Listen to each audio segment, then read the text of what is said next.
What is happening, you guys? Welcome back to the Let's Go Win podcast. We are in for an absolute treat today. We have two dynamic gentlemen that have done some amazing stuff, but they have written an amazing book we're going to be talking about. Tim Rhode is the co-founder of GoBundance and the founder and president of One Life Fully Lived, a nonprofit that helps at-risk youth and adults emerge from hardship to roadmap their dreams and live their best lives. Though he comes from a humble background, Tim went on to retire financially free by the age of 40 and since founded multiple successful companies and co-wrote the best-selling book, Tribe of Millionaires. Pat Hiban is a best-selling author and a quitter of 12 years strong. He quit his thriving career in real estate sales so he could invest for passive income, spend more time with his friends and family, and travel the world.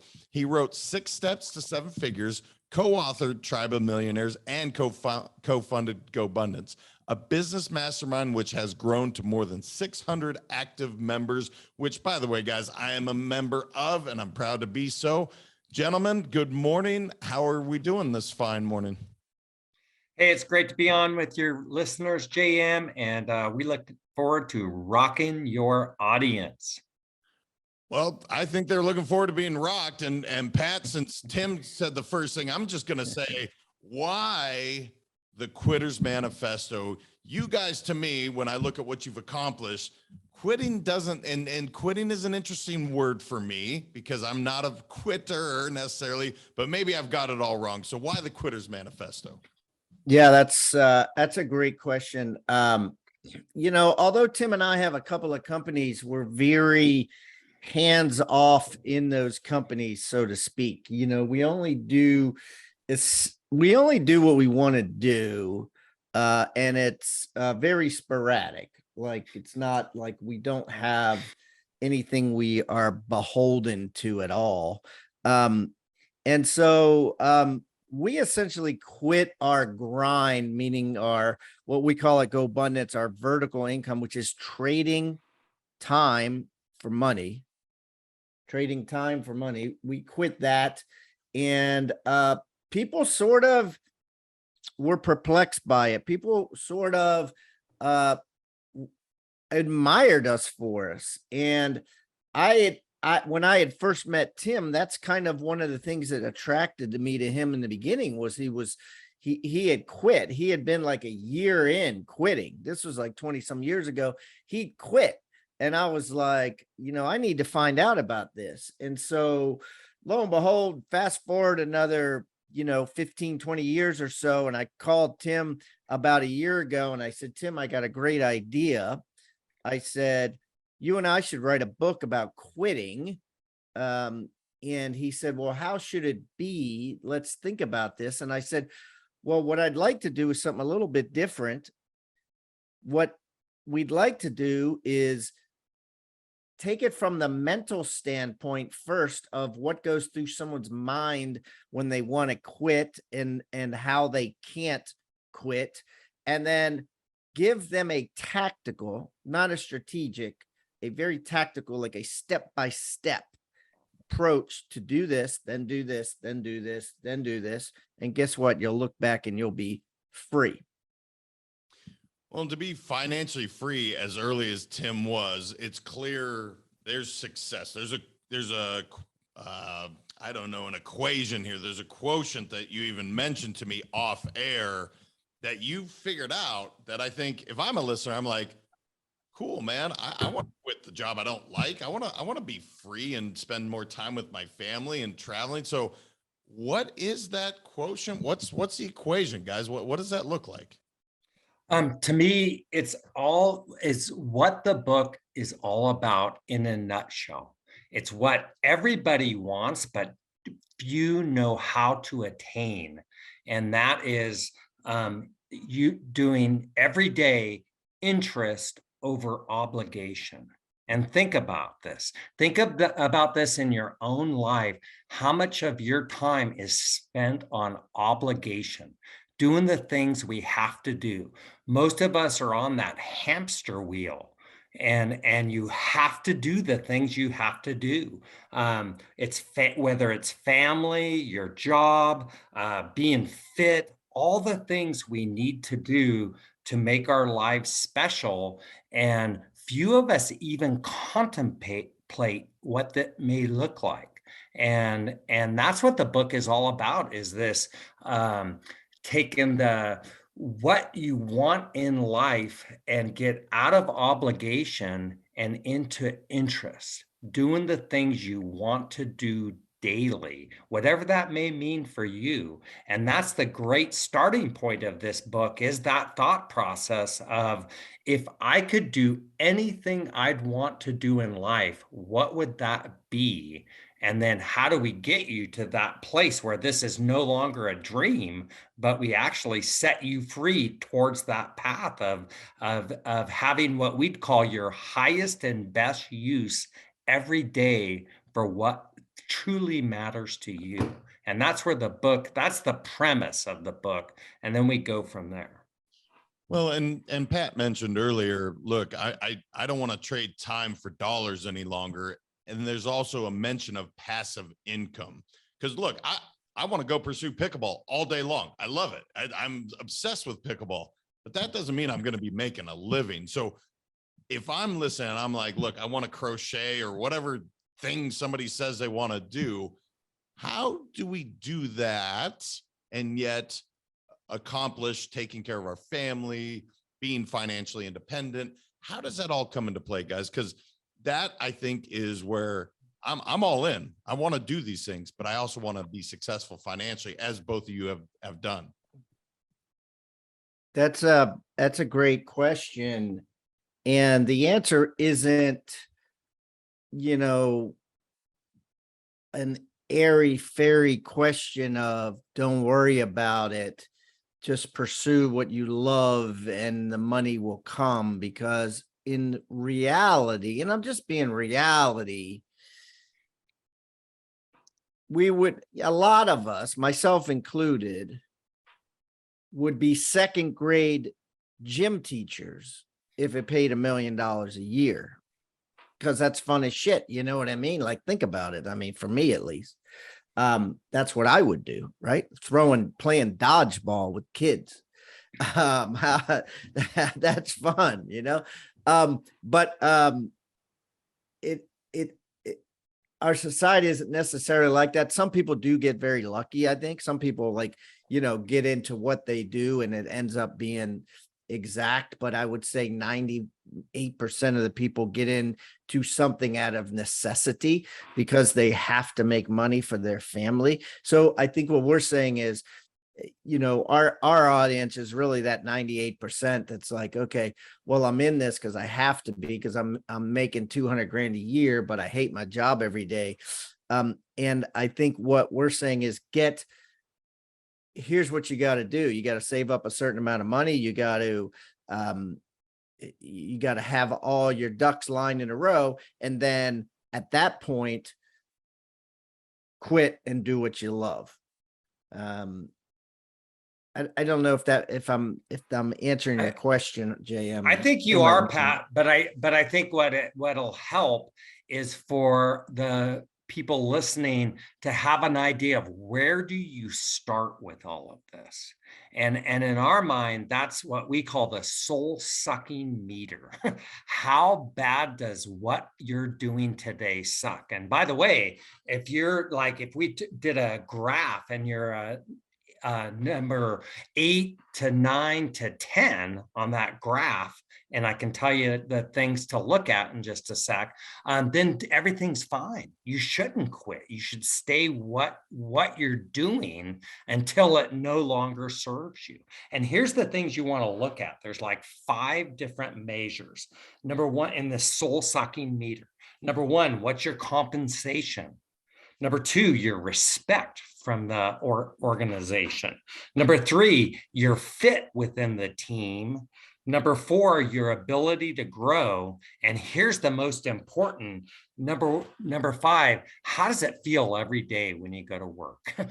Only you know this. And for Pat and I both, what served us very well to begin with was selling real estate. We were both ninja at selling real estate, making really good money. And the thing we did different is we were our best clients as we went. We were buying real estate for our own account and having that passive income fuel our dream. So when inevitably, whatever that first career starts to oxidate, the rust factor starts to build. And for me, I was 35 years old. I started feeling what served me so well at 26 no longer served me. And at 40, I literally woke up in Belize and my brain said, Tim, I'm so proud of you. You're in such an amazing space. What do you want to do next? And the answer astounded me. It was, I never want to list and sell another house again, period. And that was that. And that was kind of like the next piece of the puzzle, figuring out, okay, now what? So. Well, one of the things I've been blessed to be a part of is being around GoBundance and the mindset. And that's some of what's coming out here is you guys have a mindset. It's just different. It's, look, we can achieve anything we want to. Let's make sure it doesn't suck. So one of the things that you talk about is the importance of your identity. That's one of these, I really want to dive into this because clearly I take away what I heard there is, look, value what you're doing. How bad is it? But your mindset is I can go do anything I want. That is something to be learned from and gleaned from. So what is the importance of your identity? Without me just throwing my own spin on that, I'm really curious to see how you guys have put this into the book and how it's applied to your life. I'll take that one. So let's take that I'm in Belize and I'm trying to figure out what's next. If I don't want to list and sell real estate anymore, what will my new identity be? Here's where I was, where am I going? And I started thinking, well, what are you going to do? And it was like, hey, my identity was listing and selling real estate, but I just flipped a home and I made $35,000 off that flipper. What if I just did that? What if I never listed and sold a home, but I switched my identity and I literally wrote, Tim is now an investor plan on the way home. It was, what's the outcome? What's the purpose? What's the outcome? Or what's the action plan? Where am I going to find my deals? Where am I going to get the money? Who's going to help me make this happen? As Pat said, this book is tactical. It wasn't an airy flip fairy. What am I going to do next? And let's just do the secret and wish for it, and it's all going to happen. It was what practical steps will I do next to ensure that this all works out for my future, and I never have to go list and sell another home again. And I never did. So. Yeah, and the tangible steps, I think everybody is looking for those for sure. Pat, I want to go to you because you said, look, I've been a quitter 12 years strong, which, okay, I love that because it's such a different spin. And you also talk about building the quitting team. What is that all about, brother? How do because let's go win. I'm all about building a team that is going to thrive. And I think this has some of that aspect to it, but it's just such a different take. So what is building the quitting team, brother? So there's 4 categories of people that you need for your team. It's kind of like, if it was a sports team, you need your offense and your defense and special teams or whatever. But so you got the first one, and in the book, we actually have a square broken into 4. And in the top left corner, we have stakeholders. And this is the easiest, but it's probably one of the most important. And stakeholders would be like your wife, JM, like somebody, 1, 2, maybe 3 people who are with you in it, even though they're not part of what you're going to do. Meaning your spouse is going to be hopefully like, I'm with you. I believe in you. You can do this. I think this is a smart decision for you. You're going to feel so much better going into work every day, or whatever it is. You know what I mean? Like someone who is with you, right? That would be a stakeholder. They have a stake in what you're doing, whether directly or indirectly. Because if you are failing, you're going to let them know, and they're going to have to hold you while you're crying. And if it's working, they're going to celebrate with you. The second box is partners. Now, these are actual indirect and direct partners, meaning either they could be an investor in your company that you're building, or a business partner, or someone that you're doing this with, or vendors, contractors, people that if you do good, they're going to do good. So, these people are the type that might refer you, because if you're using a certain, so let's say you're a roofer and you're using this guy's roof supplies, the more roofs you order, the more money he's going to make. So when someone asks him who's the best roofer, you're going to say, go to JM's Roofing. So these are partners who actually have maybe a financial interest in you succeeding in whatever endeavor you choose. The next one is mentors. Now, mentors is very specific, and we make a point to discuss this in the book, but a mentor isn't like this Rip Van Winkle type dude sitting under a tree with a long, hairy, white beard and long hair, it looks like something out of The Hobbit or whatever, that's like, giving you advice on all kinds of different things in life. A mentor is someone who is in the business that you want to do. So if you're going to become a writer, you want to go to someone who sold 10 books and been writing a long time, right? You want to go to someone who's had a proven track record, who's spent 10, 20, 30, 50 years getting their head kicked in, so you can ask them questions and learn from their mistakes, so you don't have to spend 50 years making mistakes. So you can make all your mistakes just listening to them, through them, living through them. That is a true mentor. And the last box, and again, we ideally maybe 3 people in each box. Last box is coaches. Now, some people say, well, what's the difference between a coach and a mentor?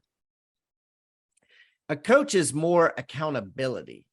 A coach is like, let's say you want to start a pizza company or an insurance company or whatever. That's someone that's going to be like, well, like, how many cold calls did you make today? Or how many schools did you visit and hand out pizza coupons that they could order for their, field day? It's going to keep you accountable to doing actions in order for your new endeavor to succeed. They're going to make you forcefully move forward in walking the talk and doing what you said you were going to do. And that's the big difference there. So you take all 4, you put them together. Don't quit. Don't even think about quitting until you have this quitting team mapped out. Yeah, so it's, again, I love the spin on, because I think of somebody literally giving them the bird and I'm out of here. But this is, look, there's a plan in place. We have thought this through. Hey, wife, spouse, stakeholder, you're on board. Hey, partner, this is our plan. This is how we're going to succeed. Mentor is giving you great advice, which clearly that has been something that you guys have done a fantastic job of, is the people you've surrounded yourself with. That is what I've always been kind of astounded about, is you guys have been so intentional, or at least that's my perception, throughout your lives, your professional careers, to surround yourself with other winners, other people that are doing these things that you want to accomplish. How does that play into this, guys? Is that all part of, maybe that's not part of your team, because I don't know if that's a mentor, but that the people you surround yourself with kind of really see what your vision is and where you're going, and they're doing it too. Let me give you an example of how this works in the real world. There was a time in 2011 when my income had fallen down. I wasn't weeding my garden, and I was with David and Pat, as good mentors do, they noticed I was not on my game. And they called me out on it. And they said, Tim, what are you going to do? You're not making enough income. Are you going to go back to selling real estate? Are you going to invest more? And I wanted to respect them, but I wanted to do what I do, and that's get quiet and solve the problem. So I went to one of our partners from back in the day, or one of my mentors. It was a guy named Andrew Cushman, who I had coached for years in the past as a real estate investor, and he was the best real estate investor I knew. And he had just gotten into apartments and had just done his first apartment complex. And I thought about this and thought, what if Andrew's the horse and he does all the work, and David can qualify for the loans, and Pat and I can sell? So we started DAPT, David, Andrew, Pat, and Tim. And we've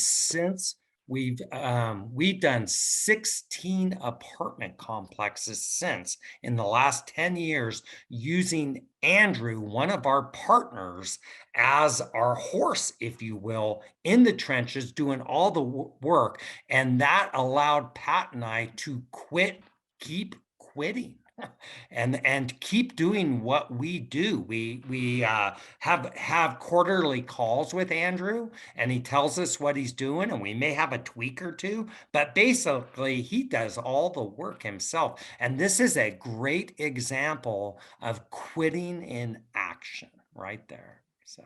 Well, and the way I heard that is you play to your strengths. You said, I'm never listing, I'm never doing the real estate piece, but sales clearly is something that you're like, I'm good at it. I like to do it. I can do that in my sleep, is kind of what I heard with you and Pat. And it's like, so you're playing to your strengths, whatever weakness or things you don't want to do. Great. Whether it's Cushman or it was David doing some of these things that you didn't necessarily want to do or you weren't good at. That's part of what I'm hearing. Is that true, Tim? Yeah, it's spot on, JM. It's doing what you do best and allowing somebody else to do what they do best, and finding out where that alignment is. And so many people in our world, in the car business, they say there's a butt for every seat. And what they mean is there's these people that just fit to you. And I hear so many people say, I don't have money, I can't do this. Well, maybe you can raise the money. And that's exactly what Pat and I did. People like us, they trust us, they know we know what we're doing, and they know our integrity is solid.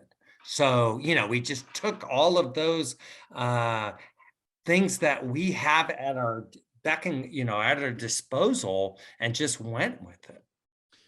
Hey, Pat, I want to ask you specific to partners, because that seems to also be a theme of your success, is you've had great partners. That is not necessarily an easy world to navigate for everyone listening, where you're finding, whether it's like-minded or certainly people where they're bringing value to the table, you're bringing value, and you come together to form these successful partnerships, whether it's DAPT, I think you called it, GoBundance, these other potential things that you've built, co-branding this book, right? You have a great partner. How did you go about doing that, brother? Because I will tell you, I've had some success and I've had some utter failures finding good partners along the way. It's not first of all my partners haven't worked out. I've had partners in businesses that have failed, and partnerships that have failed. And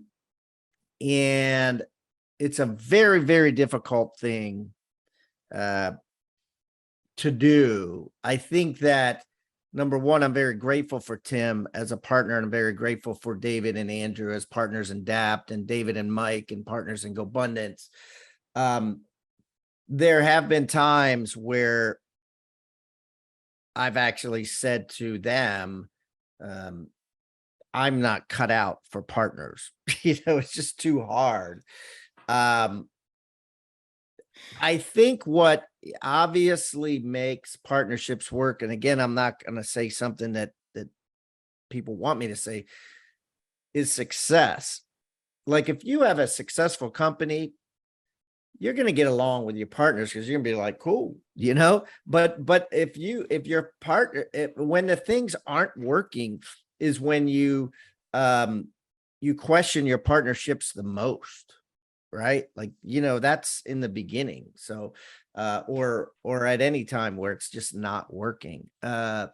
So how do you have success? Well, that's a whole nother discussion, but I think kind of like what Tim says, having somebody in charge where the partners can kind of ski in their wake, can kind of just sit back and watch the baby grow to an adult and succeed as an adult, is the best thing you can do. I think if you're all in it, all the partners are in it, then you're constantly going to have, oh, this dude's not carrying his weight, or this person's, got a different the belief in how we should grow this, or, how we should do that, or, spend money or not spend money. There's so many things. So,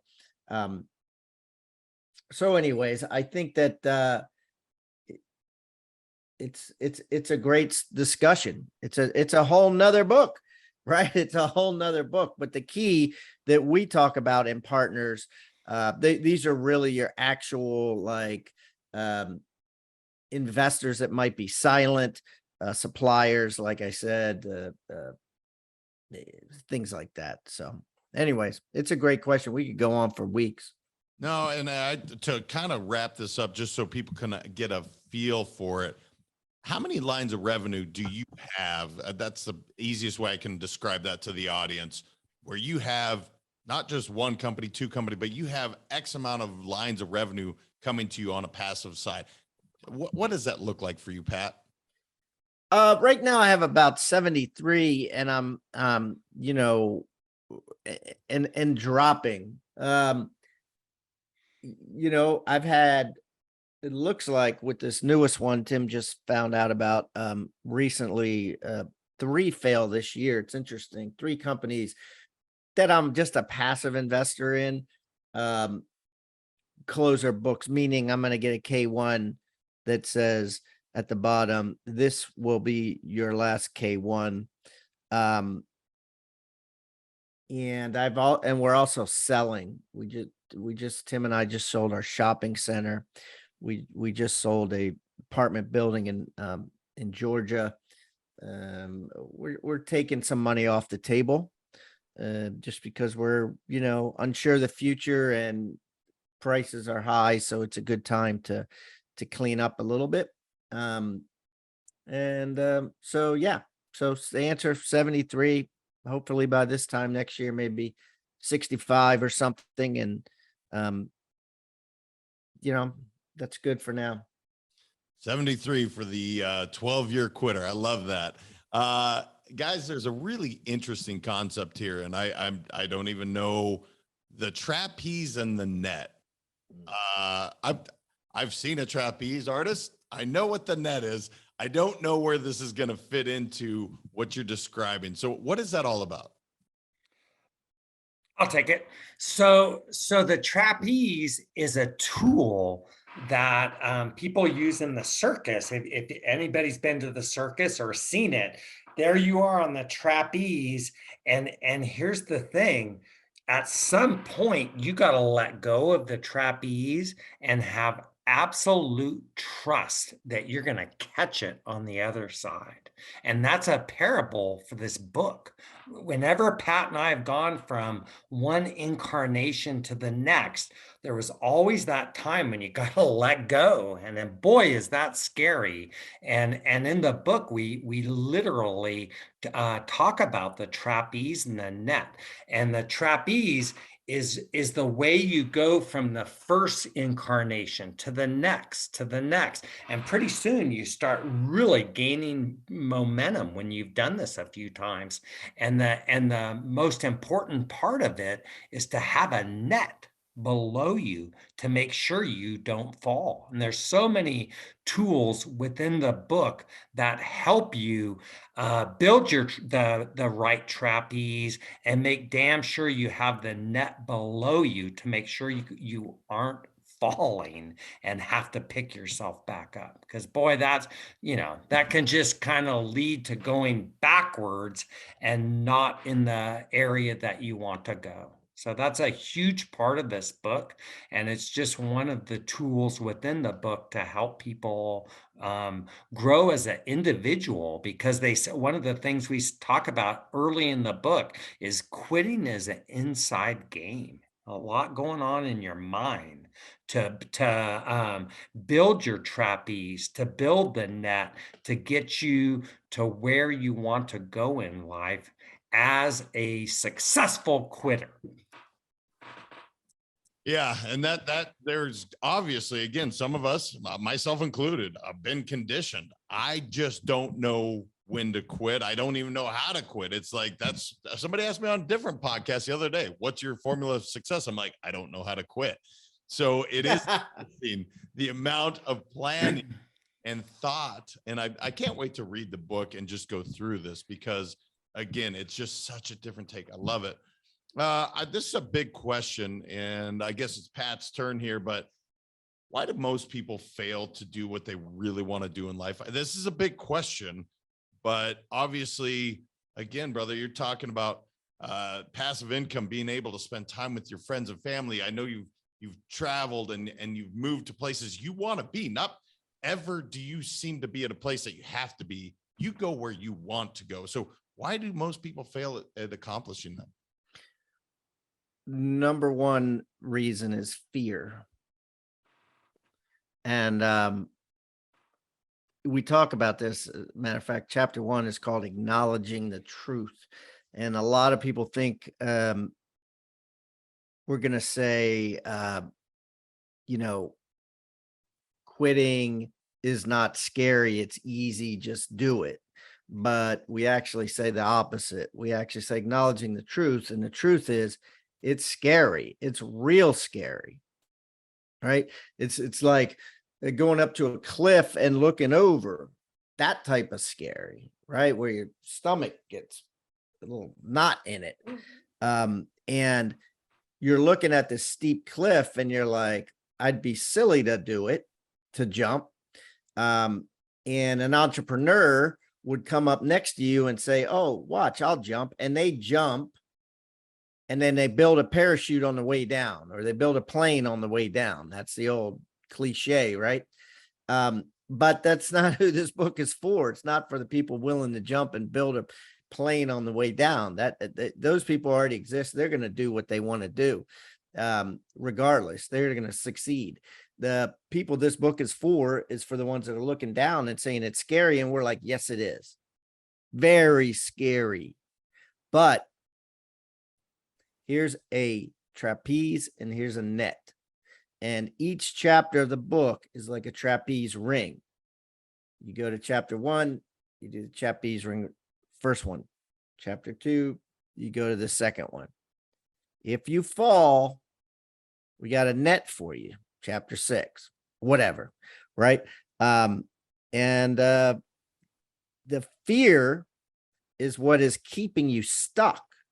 The fear is like, you cannot, there's no risk-free plan that will get you what you want in life. I'll repeat that. There's no risk-free plan that will get you what you want in life. So you have to get over that fear. Now, you can either get over that fear like an entrepreneur does, which is only 1% of the population, which is just jump off and figure it out. Or you can get over that fear by just taking a hold of the trapeze ring, going a little bit out, 2 or 3 feet out, knowing there's a net. Get over the next fear a little bit, one ring at a time. And that's kind of what it's about. We were talking off air about how many books we have, right? I mean, that we're all like, man, there's so many books to read. But one of the things you guys mentioned, I think this is really important for everyone to hear. Talk to me about how you built the book in terms of the ease of read. And I'm not calling it simple. I haven't read it yet, so I won't say that. But the way you talked about it was really attractive to me, knowing that I'm sitting here looking at 6 books I'm reading a day. This feels like a book I can pick up, and I'm not like putting crazy mental fortitude to read the book, but it actually sounds enjoyable. It sounds like something that is a quote unquote easy read. Is that a factual statement, guys? Go ahead, Pat. Yeah.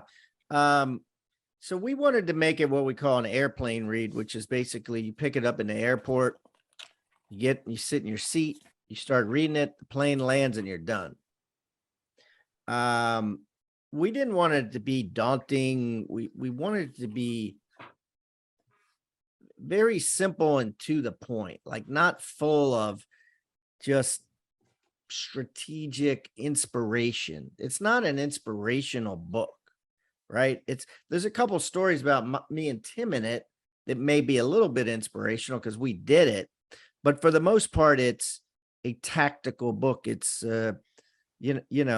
it's here's how you do it, and there's really, at the end of the day, there's not that many steps in doing it. The one thing we did add, which I guess is inspirational a little bit, but also more like from a belief structure. We want people to believe that they're not alone, that there's others that have done it, and they can too. Maybe there's others that have done it that are like them. There's others that have done it that have had as much money as them, or were in similar jobs as them. So we got 6 people that we knew of personally that had quit what they were doing for something that they loved, and we put a little story of each of them in there. That's awesome, man. That makes it so relatable. And, again, the way I heard that is this may not be easy to do what you're saying, but it is simple. You lay it out in simple terminology and build the net. Hey, you fell. Here you go. Here's step X, or whatever that looks like. Guys, I want to give open forum to both of you to just say whatever about the book, what you've done, kind of where you're going, anything I didn't know enough to ask you. And with 2 of you, I want to give you both that opportunity. So Tim, let's go to you, brother. Just open forum, anything that you want to share, whether that's about the book or just anything I didn't know enough to ask you. Yeah, that's a great question. I think one tool that helped me immensely all along my life, and it's easy looking back with these gray hairs, is the thought process of getting quiet in nature and simply asking. I think that's such a huge tool. And when I was 40 years old and decided to really quit for the first time as being a realtor, and then I just want to be an investor, I started skiing 100 days a year. And I started spending a lot of time at the coast, abalone diving, and doing a lot of things that connected me to nature and just got quiet and asked. And for me, there's nothing better than going up a mountain with your heart rate elevated and just thinking and tapping into that electricity, that godlike energy, if you will. And it would make me so go into what's really happening, and then think about steps I can take to solve whatever it is I'm working on. 1, and 2, just this want for, man, I love that so much. I want to do more of that. So I'm going to get back to what it is I'm working on and kick the crap out of it so I can get more time in nature. And then somebody would ask me, well, Tim, that's great. You get the goods in the woods. You're close to nature. What about all of us who are, in the trenches right now? We're on that hamster wheel. We're in 97% obligation instead of interest. And I'm just starting this journey myself. I'll tell you what I did back then. I would work from 4 in the morning till 9 o'clock at night some days, and I'd get like 10, maybe 15 minutes in the middle of the day to step outside the office and literally walk up and down this back alley where I could clear my mind and get as close. Maybe I'd hear some birds, I would do that in a very, very short span because it's all I had at the time, but it was so freeing, and it made me, hey, I got to do that tomorrow. So that's a big piece of this whole process, if you will, to as much as you can. And this was going back to the first thing I talked about, interest over obligation. I want to spend a lot of time in interest, but when you're first starting all of this, maybe you're on 97% obligation. Find that little speck of time for you because you're worth it.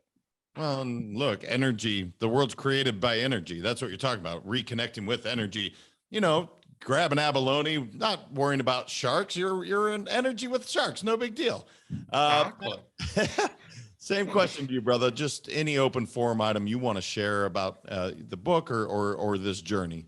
Yeah, JM, I think I'd end with something for the listeners to think about, and that is every day you don't do something not different. Every day you don't do something not different is a commitment to not changing. And if you really want something, if you know that your soul-sucking meter is 6 or below, do something different. Even if it's just a little thing, do something different today. It's a really interesting word you just used because it is true. It is a commitment. You are committing to doing something that's not serving you, so you can commit to anything. And if you want, commit to something that's going to make it better. Guys, where can they find you guys to connect with you online? Where can they go get the book? What's the best place to reach out? And they just like, man, Pat and Tim are awesome, which you are. How can they connect with you? Sure. So a couple of things. To get the book, go to biggerpockets.com/quitters. And the book will be there. And we have some other special offers on that, biggerpockets.com/quitters. Tim and I also have some coaching sessions to hold people's hands when we roll this out, and those could be found on quittersplaybook.com. Awesome. Tim, anywhere else to connect with you, whether that's, I don't know if you guys are big social media people, but I have the advantage of getting to meet you guys and spend time with you. I just like others to get the chance as well. Yeah, I'm not a big social media guy. I am on Facebook, Tim Rhode, RHODE. You could reach out to me personally at tim@timrhode.com. Happy to hear from you. Hope you love the book. And we want to make more of you quitters because we think it's a very misunderstood concept. And we want more quitters in the world. So. That's a cool idea. Boys, it's amazing what you put together. Another book that I'm sure is going to be a smashing success. I cannot wait to read it myself. Thank you guys for taking the time. Thanks for putting so much love out into the world. Thank you, JM. JM, this has been a blast. Thanks, buddy. It's truly my pleasure. All right, you guys, look, you never thought you'd hear me say this. Go be a quitter. Now, go get the book, check it out. I'm going to endorse quitting. I haven't had a chance to read it, but I'm telling you, if these guys said go be a quitter, I will follow in line. Sorry, Mom. I told you I'd never do it. I will be a quitter. Until next time, remember to show up as you. Appreciate y'all. We'll talk to you soon. Thank you so much for listening. If this content is delivering value to you, please make sure to subscribe, rate, and review us. That helps us build this community, and that is what we are all about. Building this community as big as we can, helping as many people as we can, and deliver as much value as possible. Be sure to head over to letsgowinpodcast.com for information on my coaching courses, and make sure to follow us on Facebook, Instagram, and LinkedIn at Let's Go Win 365. Let's go win and transcend in life. This is the Let's Go Win podcast with your host, J.M. Ryerson.